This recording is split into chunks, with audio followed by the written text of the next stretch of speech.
तो आपने first unit में पिछली कक्षाओं में 3 विचारक पढ़े, प्लेटो, अरस्तु और एक्विनास।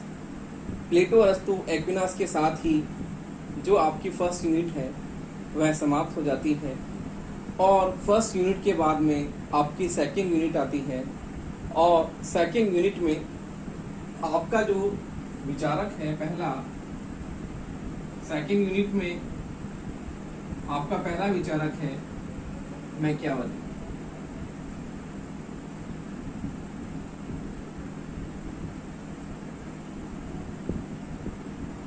तो देखिए, मैकियावेली जो है उसे अपने युग का शिशु कहा जाता है और उसे प्रथम आधुनिक विचारक भी कहा जाता है। तो मैकियावेली ने मध्य युग का समाप्ति के बाद में एक नए युग में जन्म लिया जिसे हम आधुनिक युग कहते हैं। तो उसका जो विचार है, उसने जो अपने समय में अपना विचार प्रतिपादित किया वो समय आधुनिक युग का समय था। जैसे कि एक्विनास ने मध्ययुगीन परिस्थितियों में अपने विचारों का प्रतिपादन किया और जिस प्रकार से मध्ययुगीन परिस्थितियों में जो राजनीतिक दर्शन था उसी के अनुरूप उसने अपने विचारों को प्रतिपादित करने का प्रयास किया। तो अब एक्विनास के बाद में एक नए युग का जन्म होता है जिसे हम कहते हैं आधुनिक युग, और उस आधुनिक युग में पहला विचारक आता है आपका मैकियावेली। तो देखिए, मैकियावेली आधुनिक युग का जनक इसे कहा जाता है और उसे प्रथम आधुनिक राजनीतिक विचारक भी कहा जाता है। डनिंग ने ये कहा है कि डनिंग का ये कथन है, आपके प्रश्न भी आता है कि डनिंग ने ये कहा है कि यह प्रतिभा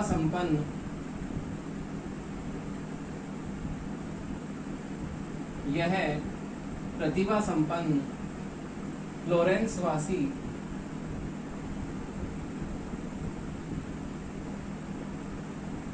सच्चे अर्थों में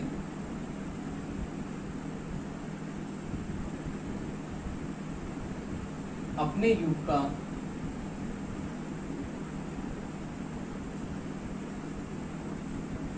शिशु था।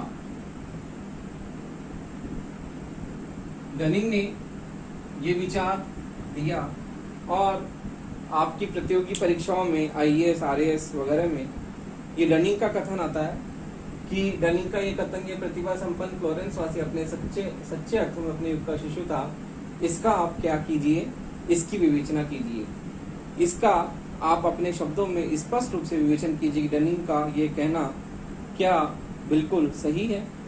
इस तरह से आपकी परीक्षाओं में भी ये आता है, क्या मैकियावेली अपने युग का शिशु था, आप स्पष्ट कीजिए। या मैकियावेली को आधुनिक राजनीति विज्ञान को जो देन है उसके बारे में आप बताइए। तो आपकी परीक्षाओं में बीए पार्ट थर्ड ईयर में आपके ये प्रश्न आता है कि मैकियावेली अपने युग का शिशु था। और एक प्रश्न इस तरह से भी आता है मैकियावेली के बारे में, मैकियावेली को आधुनिक युग का जनक कहना कहाँ तक सत्य है, इसकी आप विवेचना कीजिए। तो देखिए, इन दोनों प्रश्नों के उत्तर मिलते जुलते से ही हैं। थोड़ा बहुत अपन को शब्दावली के हिसाब से जिस प्रकार से प्रश्न है उसी की शब्दावली के हिसाब से अपन को क्या देना है, उसका उत्तर देना है।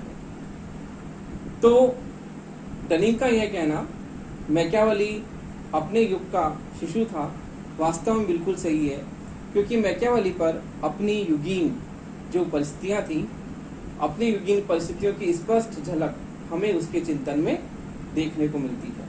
इसीलिए हम उसे प्रथम आधुनिक राजनीतिक विचारक भी कहते हैं या प्रथम आधुनिक राजनीति वैज्ञानिक भी उसे कहते हैं या आधुनिक युग का जनक भी उसे कहा जाता है। तो इस प्रकार से जो मैकियावेली के आपके कोर्स में आने के साथ ही आपकी सेकंड यूनिट में फर्स्ट टॉपिक मैकियावेली का है, उसके साथ ही आधुनिक युग का जन्म होता है तो आधुनिक युग के विचारक ही अब आगे की आपकी यूनिट्स में आएंगे।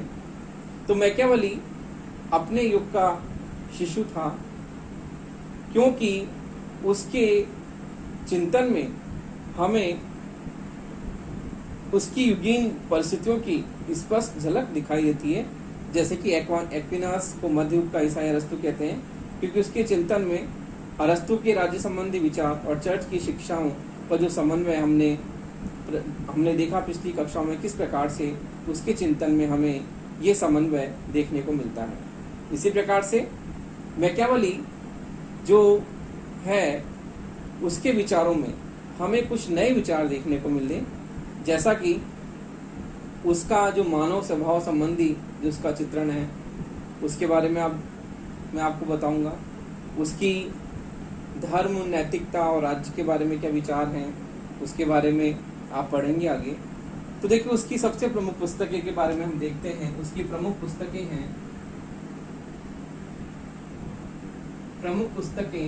मैकियावेली की पहली है द प्रिंस और दूसरी है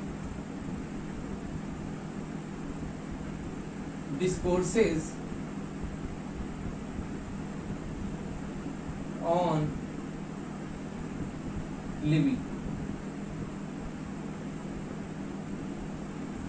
इसकी दो प्रमुख पुस्तकें हैं, द प्रिंस और डिस्कोर्सेस ऑन लिविंग। प्रिंस उसकी प्रमुख पुस्तक है जिसमें उसने अपने राजनीतिक चिंतन को बहुत ही स्पष्ट ढंग से उसने प्रस्तुत किया है। तो देखिए, मैकियावेली ने अपनी प्रिंस में शासक किस तरह का होना चाहिए और शासक में कौन कौन से गुण होने चाहिए, इन सब का उसने विवरण किया है अपनी किताब प्रिंस में। और शासक को किस तरह का व्यवहार करना चाहिए, शासक के लिए दोहरे नैतिक मापदंडों की बात की है उसने, कि शासक को किस तरह से डुअल फेसेस यानी दो तरह के चेहरे वाला शासक होना चाहिए, अर्थात उसकी कथनी और करनी में अंतर होना चाहिए, उसने बताया है। किस प्रकार से शासक को उसमें कौन कौन से गुण हो, ये सब उसने अपनी किताब प्रिंस में बताया है। और अब हम उसका अगला जो उसका विचार लेते हैं, उसके मानव संबंधी विचार।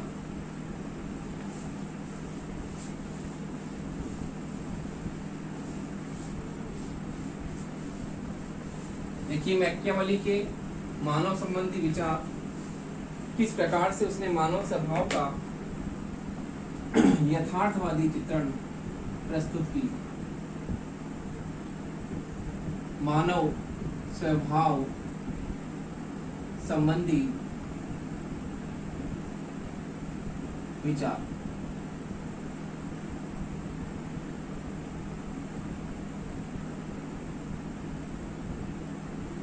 मैकियावेली के मानव स्वभाव संबंधी विचार बिल्कुल यथार्थवादी है उसके विचार।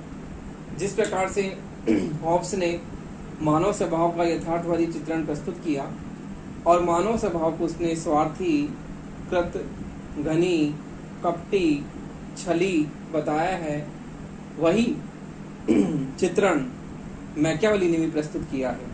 मैकियावेली मानव स्वभाव का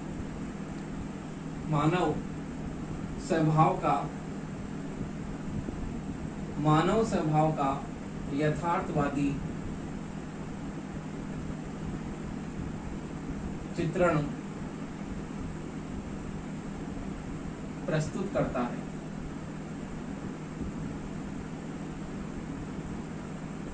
मानव स्वभाव का यथार्थवादी चित्रण प्रस्तुत करता है। कैसे? मानव को स्वार्थी, छली, कपटी,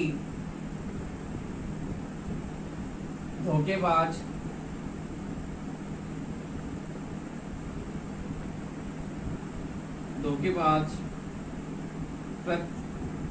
धनी, इस प्रकार से वह लोभी, लालची। इस प्रकार से मानव स्वभाव का यथार्थवादी चित्रण मैकियावेली प्रस्तुत करता है। वो कहता है कि मानव कैसा है, स्वार्थी है, लोभी है, छली है, कपटी है, कृतघ्नी है, डरपोक है।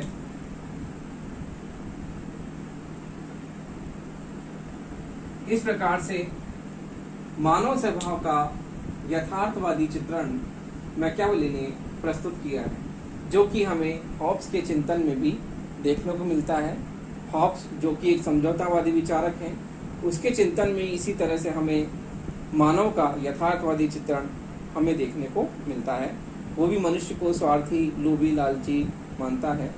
उसी प्रकार से मैकियावेली भी मानव स्वभाव को स्वार्थी, छली, कपटी, धोखेबाज, डरपोक मानता है। वो ये कहता है कि मानव का जो स्वभाव है वह वास्तव में उसके मन में स्वार्थ की भावना वो ज़्यादा होती है। परोपकार की भावना भी होती तो है, लेकिन वो ज़्यादा प्रबल नहीं होती है, क्योंकि वह मानव का वास्तविक चित्रण प्रस्तुत करता है और यह कहता है कि मानव के व्यवहार में जो यथार्थवादी जो झलक मिलती है वह है उसका स्वार्थी स्वभाव। क्योंकि मनुष्य के मन में स्वार्थ की भावना कूट कूट के भरी होती है और व्यक्ति अपना कोई भी कार्य बिना स्वार्थ के नहीं करता। जैसा कि हम सभी जानते हैं, मनुष्य स्वार्थी होता है और स्वार्थ में आकर ही वह अपना प्रत्येक कार्य को अंजाम देता है। इसलिए मैकियावेली मानव स्वभाव का वास्तविक और यथार्थवादी चित्रण प्रस्तुत करता है, किस प्रकार से मनुष्य स्वार्थी, छली, कपटी, धोखेबाज है। तो इसके बाद में हम मानव स्वभाव के बाद में हम देखते हैं कि मैकियावेली ने धर्म और नैतिकता पर अपने विचार किस प्रकार से प्रस्तुत किए हैं।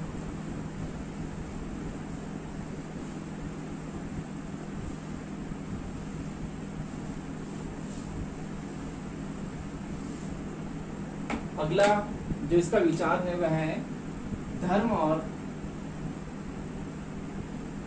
नैतिकता संबंधी विचार।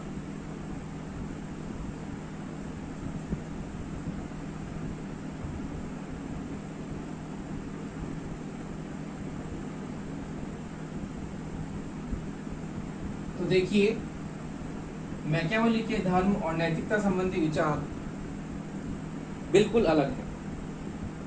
जिस प्रकार से एक्विनास राज्य और चर्च को एक साथ मिलाता है, लौकिक और धार्मिक सत्ता को मिलाने की बात करता है, उसी के विपरीत जो मैकियावेली का चिंतन है वह इन दोनों को बिल्कुल अलग अलग करता है।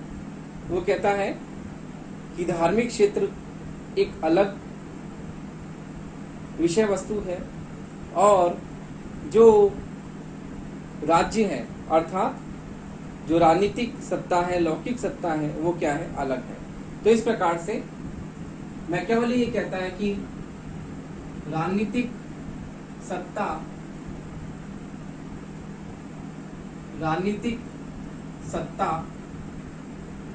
या लौकिक सत्ता अलग है और धार्मिक सत्ता अर्थात नैतिकता वो क्या है, अलग है। तो देखिए, इस प्रकार से जो मैकियावेली है धर्म और नैतिकता इन दोनों के अलग होने की बात करता है। उसका ये विचार जो है वो ये है, धर्म और राजनीति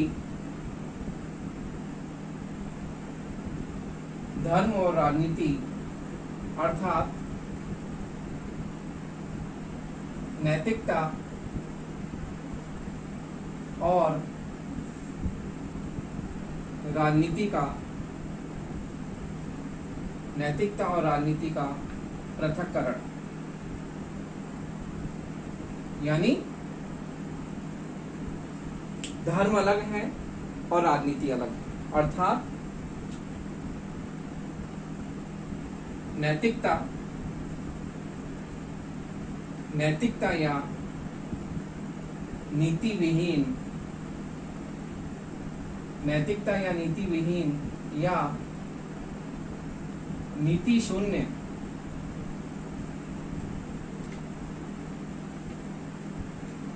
राजनीति पर बल, ये उसका विचार एक ऐसा विचार है जो उसे मध्य युग से अलग करता है। इसीलिए उसे आधुनिक युग का जनक कहा जाता है, उसे प्रथम आधुनिक राजनीतिक विचारक कहा जाता है, उसे प्रथम आधुनिक राजनीति वैज्ञानिक कहा जाता है। इसलिए कहा जाता है क्योंकि उसने अपने चिंतन का यथार्थवादी चित्रण प्रस्तुत किया है और वह इस प्रकार से एक्विनास से अलग बिल्कुल एक नया एक चित्रण प्रस्तुत करता है, जहाँ एक्विनास राजनीति को धर्म से जोड़ देता है। वो ये कहता है कि राजनीति और धर्म दोनों क्या है, एक समन्वयकारी या एक संतुलनकारी सिद्धांत की बात वो करता है। इस प्रकार से एक्विनास धर्म और राजनीति को जोड़ने की बात करता है, इसलिए उसे समन्वयकारी या संतुलनकारी उसे विचारक कहा जाता है। जबकि इसके विपरीत मैकियावेली धर्म और राजनीति दोनों को अलग अलग करने की बात करता है। वो कहता है धर्म एक अलग विषय है, धार्मिक सत्ता एक अलग विषय है और राजनीतिक सत्ता अर्थात लौकिक सत्ता एक अलग विषय है। इस प्रकार से वह राजनीति को नैतिकता से बिल्कुल अलग मानता है। वो ये कहता है कि राजनीति जो होनी चाहिए वो नैतिकता से बिल्कुल शून्य होनी चाहिए, अर्थात राजनीति नैतिकता या नीति विहीन, वह नैतिकता या नीति विहीन या नीति शून्य राजनीति पर बल देता है।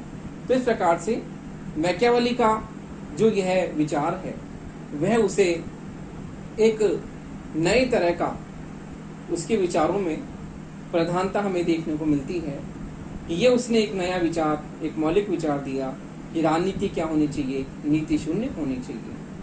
जबकि इसके विपरीत ही जो गांधी जो हैं वो गांधी नीति विहीन राजनीति की बात नहीं करते। वो कहते हैं कि राजनीति नैतिकता से अलग राजनीति नहीं हो सकती, नीति परक राजनीति की बात करते हैं कि राजनीति में नैतिकता का समावेश होना चाहिए, साध्य साधनों की पवित्रता की बात करते हैं। इस प्रकार से गांधी नीति परक राजनीति की बात करते हैं कि राजनीति नैतिकता से युक्त होनी चाहिए। जबकि इसके विपरीत मैकियावेली एक अलग तरह का विचार प्रतिपादित करता है कि जो राजनीति होनी चाहिए वो नीति विहीन होनी चाहिए, नीति शून्य होनी चाहिए, अर्थात राजनीति में नैतिकता को कोई स्थान नहीं होना चाहिए। फिर राजनीति एक अलग विषय है और जो नीति है वह अलग विषय है। इस प्रकार राजनीति और नैतिकता दोनों अलग अलग की बात करता है कि राजनीति एक अलग विषय वस्तु है जबकि नीति एक अलग विषय वस्तु है। इस प्रकार से हम यह देखते हैं कि मैकियावेली के चिंतन में जो है वह हमें नीति विहीन या नीति शून्य राजनीति की बात देखी जाती, अर्थात धर्म और नैतिकता के अलग अलग प्रस्तुतिकरण की बात करता है। धर्म और राजनीति दोनों अलग अलग है। देखिए इस प्रकार मैकियावेली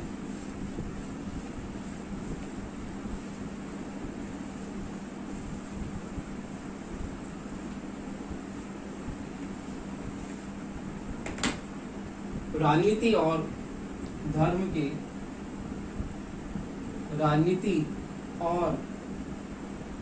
धर्म के पृथक्करण की बात करता है। राजनीति और धर्म के पृथक्करण की बात करता है, अर्थात धर्म अलग है, राजनीति अलग है।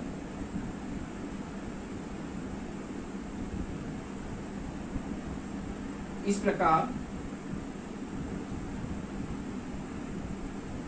वह धर्म विहीन राजनीति, धर्म विहीन या नैतिकता विहीन राजनीति पर बल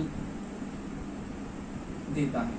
तो देखिए, इस प्रकार जो मैकियावेली का जो विचार है वो बिल्कुल अलग है। तो मैकियावेली धर्म और नैतिकता संबंधी विचारों में यह प्रतिपादित करता है कि धर्म एक अलग विषय वस्तु है और नैतिकता एक अलग विषय वस्तु है। इस प्रकार से धर्म और राजनीति के पृथक्करण की बात उसने कही है कि धर्म अलग है और राजनीति अलग है। इस प्रकार से मैकियावेली धर्म और राजनीति के पृथक्करण की बात करता है। वह यह कहता है कि धर्म जो है उससे विहीन राजनीति होनी चाहिए, अर्थात मैकियावेली इस बात पर बल देता है कि नीति विहीन या धर्म विहीन राजनीति होनी चाहिए। इस प्रकार से मैकियावेली के चिंतन में हमें नीति विहीन और धर्म विहीन राजनीति की झलक देखने को मिलती है। और इसी प्रकार से वह अपने शासक के लिए यह कहता है कि शासक जो होता है उसे दोहरी नीति अपनानी चाहिए कि प्रजा के समक्ष तो उसे अलग तरह का चेहरा अपनाना चाहिए और वास्तविकता में उसे अलग तरह का चेहरा अपनाना चाहिए। अर्थात इसका मतलब यह है कि ड्यूअल फेसेस, अर्थात कथनी और करनी में अंतर। वह प्रजा के सामने तो किस प्रकार से बहुत ही अपने आप को एक सर्वश्रेष्ठ उदाहरण के रूप में प्रस्तुत करे, सत्यवादी, न्यायप्रिय, ईमानदार, और वास्तव में वो कैसा है, स्वार्थी, छली, कपटी, घमंडी, और वह अपना प्रयोजन सिद्ध करने के लिए अर्थात अपनी स्वार्थ सिद्धि में वह किसी भी हद तक जा सकता है। इसी प्रकार से मैकियावेली की हम एक और विशेषता देखते हैं कि वह यह कहता है कि जिस प्रकार से गांधी साध्य और साधनों की शुद्धता पवित्रता की बात करते हैं, उसी प्रकार से मैकियावेली कहते हैं कि शासक को अपने लक्ष्य की प्राप्ति करने के लिए वो किसी भी तरह के साधन क्या कर सकता है, अपना सकता है, चाहे से वो साधन नैतिक हो, चाहे से वो साधन अनैतिक हो। तो इसी प्रकार से उसके सिद्धांत से ही हमें यह देखने को मिलता है कि धर्म और राजनीति दोनों को अलग अलग मानता है। नीति विहीन, धर्म विहीन राजनीति की बात करता है कि राजनीति कैसी होनी चाहिए, नीति शून्य होनी चाहिए, नैतिकता से बिल्कुल अलग होनी चाहिए, धर्म से बिल्कुल अलग होनी चाहिए, क्योंकि राजनीति अलग है और धर्म अलग है। इस प्रकार से मैकियावेली धर्म और राजनीति के पृथक्करण की बात करता है और यह कहता है कि शासक को किसी भी तरह के साधन अपनाने चाहिए यदि उसकी स्वार्थ सिद्धि हो रही है तो किसी भी तरह के नैतिक और अनैतिक साधनों को अपना सकता है। इस प्रकार से वह साधनों की शुद्धता और पवित्रता की बात नहीं करता। वो कहता है कि शासक को अपने लक्ष्य की प्राप्ति के लिए वह किसी भी तरह के साधन अपना सकता है, चाहे से वो साधन नैतिक हो या अनैतिक हो। तो देखिए, अगला एक विचार और है उसका राष्ट्रीयता संबंधी विचार।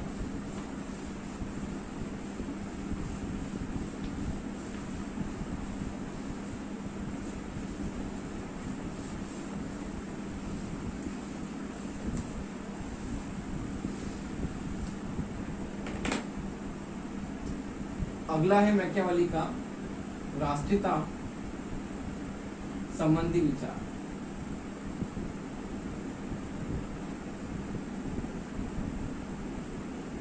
मैकियावेली इटली के एकीकरण की बात करता है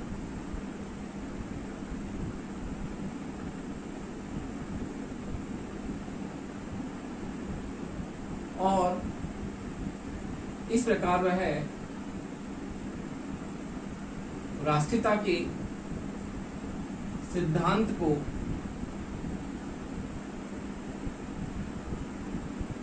प्रमुखता से मानता है।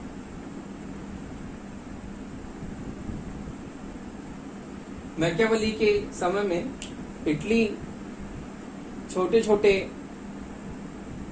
राज्यों में बटा हुआ था और आपसी फूट, आपसी कलह वह शासकों के बीच थी और इस प्रकार छोटे छोटे राज्यों में इटली बटा हुआ था।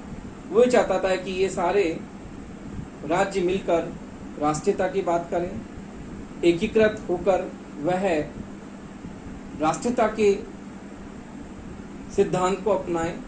तो वह इटली का एकीकरण की बात करता है कि एकीकृत होकर ही राष्ट्रीयता के मार्ग में चलकर ही जो है वह राज्य शक्तिशाली हो सकते हैं, क्योंकि अंतर्राष्ट्रीयता की बात वह नहीं करता, वह राष्ट्रीयता की बात करता है कि राष्ट्रीयता जो है वह सर्वप्रमुख सिद्धांत है और उसी से ही राष्ट्र की एकीकरण का मार्ग क्या होता है, प्रशस्त होता है। तो इस प्रकार से इटली का जो एकीकरण की बात वो करता है। इस प्रकार से मैकियावेली अपने विचारों में राष्ट्रीयता के सिद्धांत को प्रमुख रूप से समर्थन उसका करता है और राष्ट्रीयता के सिद्धांत को सर्वप्रमुख सिद्धांत मानता है। तो देखिए, अब मैकियावेली का हम उसके शासक के गुण देखते हैं कि मैकियावेली ने प्रिंस में जो अपने शासक के गुण बताए हैं कि एक शासक को किस प्रकार से होना चाहिए। तो आपके प्रश्न भी आता है कई बार कि मैकियावेली के अनुसार एक शक्तिशाली राजा में क्या गुण होने चाहिए, या मैकियावेली ने एक शक्तिशाली राजा के लिए कौन कौन सी विशेषताएं बताई हैं कि एक शक्तिशाली शासक को कौन कौन से गुणों से युक्त होनी चाहिए, कौन कौन से गुणों से युक्त होना चाहिए। तो देखिए, मैकियावेली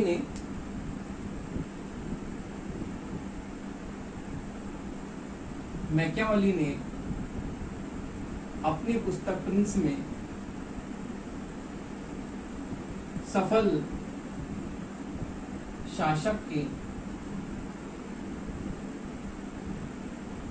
शासक के गुण इस प्रकार बताए हैं, या हम यह भी कह सकते हैं कि मैकियावेली ने के अनुसार एक शक्तिशाली शासक में क्या क्या गुण होने चाहिए, या एक शक्तिशाली शासक को कौन कौन सी विशेषताओं से युक्त होना चाहिए। पहला है अधिकाधिक शक्ति का अर्जन। अधिकाधिक शक्ति का अर्जन अर्थात एक शासक को महत्वाकांक्षी होना चाहिए और महत्वाकांक्षी होने के कारण वह साम्राज्यवादी नीति में विश्वास रखने वाला होता है, क्योंकि एक राजा का प्रमुख लक्ष्य होता है अपने साम्राज्य का विस्तार, अपनी सीमाओं का विस्तार करना, अपने शासन को आगे बढ़ाना। तो इस प्रकार से मैकियावेली ये कहता है कि एक शासक में सबसे प्रमुख गुण होना चाहिए अपनी शक्ति का अर्जन करना, अपनी शक्ति को बढ़ाना, अपनी सीमाओं को फैलाना। तो इस प्रकार से अपनी शक्ति का अधिक से अधिक क्या करना चाहिए, उसको विस्तार करना चाहिए। अगला है साम दाम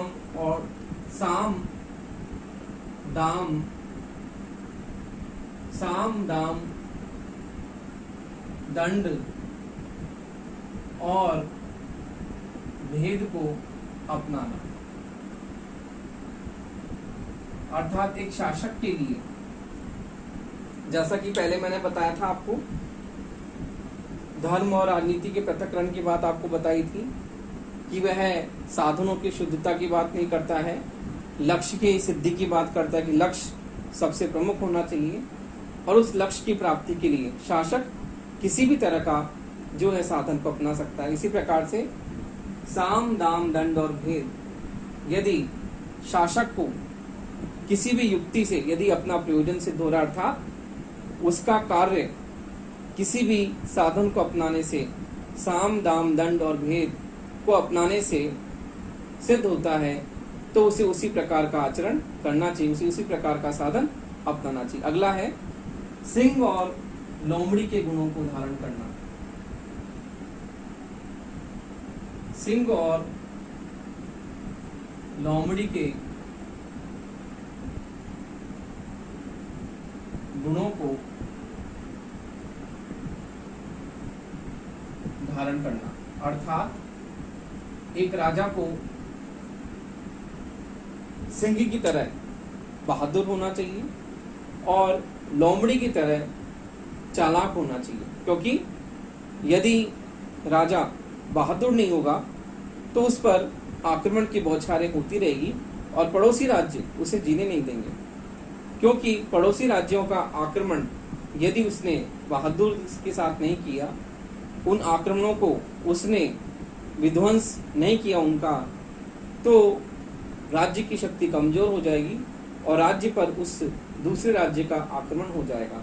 तो इस प्रकार से मैकियावेली ये कहता है कि शासक को सिंह की तरह बहादुर और लोमड़ी की तरह उसे क्या होना चाहिए, चालाक होना चाहिए, कि वह अपने प्रयोजन की सिद्धि के लिए किसी भी तरह का हथियार अपना सकता है, किसी भी तरह का साधन अपना सकता है, और अपना प्रयोजन सिद्ध नहीं होने पर वह लोमड़ी की तरह यह भी कह सकता है कि अंगूर क्या है, खट्टे हैं। तो इस प्रकार से वह अपने शासक में सिंह की तरह बहादुर और लोमड़ी की तरह चतुरता अर्थात वाक चातुर्य की बात करता है। अगला है कानूनों का कठोरता पूर्वक पालन। कानूनों का कठोरता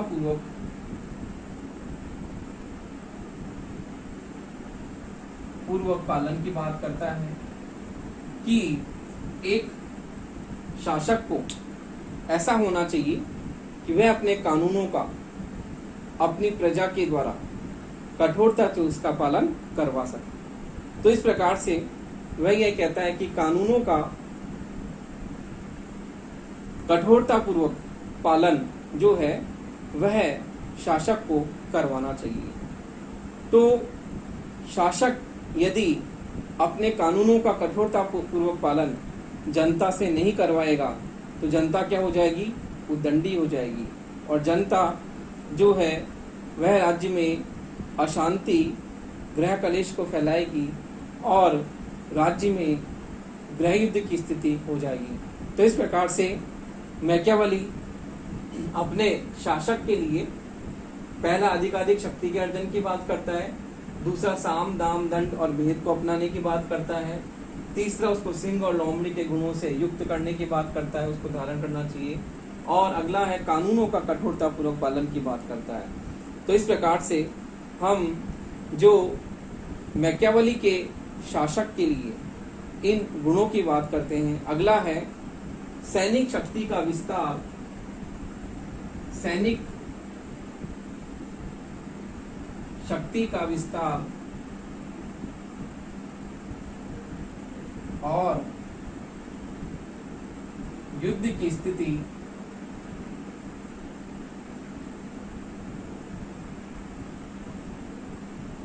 बनाए रखना। वो कहता है कि शासक को अपनी सैन्य शक्ति का अधिक से अधिक विस्तार करना चाहिए और राज्य में युद्ध की स्थिति को बनाए रखना चाहिए, ताकि प्रजा जो है वह सुख शांति के साथ में षड्यंत्र की योजनाओं में नहीं लगे और अपना जो है वह कार्य, अपने कार्यों को करने में पूरी तरह से वो लगे रहे। इस प्रकार से सैनिक शक्ति का विस्तार और युद्ध की स्थिति को बनाए रखना चाहिए।